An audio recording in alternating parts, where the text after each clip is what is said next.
When you see so many people unemployed, so many people on welfare, so many people who are struggling, and you know that a good job and a sustained economic outlook for them is going to change everything that's bad in their life almost and make it better. And if you know how to do that, then do it.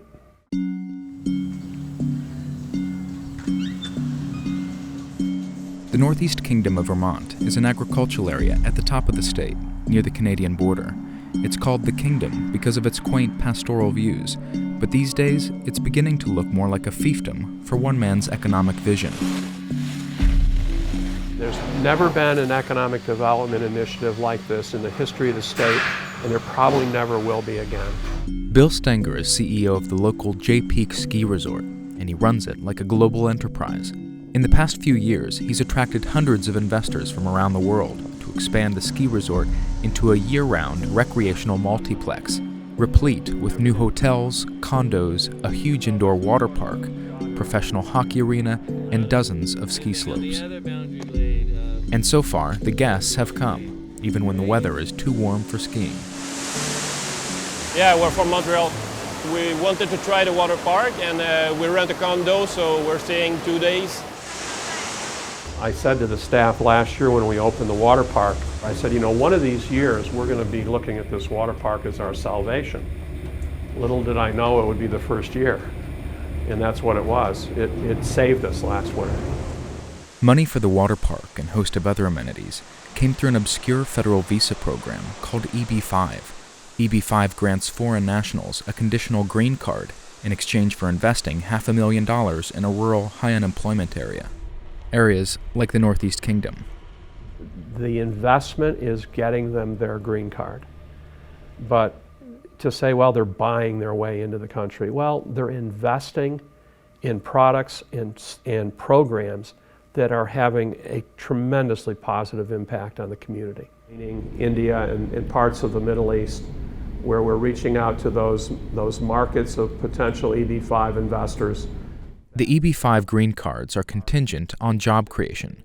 Each $500,000 investment has to create or save at least 10 jobs. There's going to be enormous opportunity in the construction trades immediately. We have it now.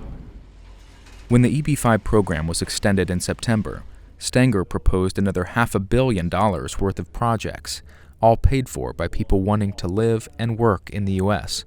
I think about it this way. I won the Powerball. I have $500 million to work with. And so what I've had the pleasure of being able to do is help create the blueprint of how that money can be invested. The proposed projects in the nearby town of Newport include a Korean-owned biotech lab, a German-owned window factory, a lakefront hotel, and a revamped Main Street, a whole block of which will be leveled and rebuilt. We're, last I knew, #1 in unemployment. So it's, you got to get that back up so you can get the people, around you buying stuff. At least one shop owner being evicted is unhappy with the prospect. Yeah, it's all going to be either talking to parking garage, penthouses, apartments. And it's not going to be anything that I'm sure this restaurant is going to be able to get into. Mr. Stenger says he'll work with existing tenants to find a good solution. In the meantime, he's planning a trip to Dubai and India to raise more capital.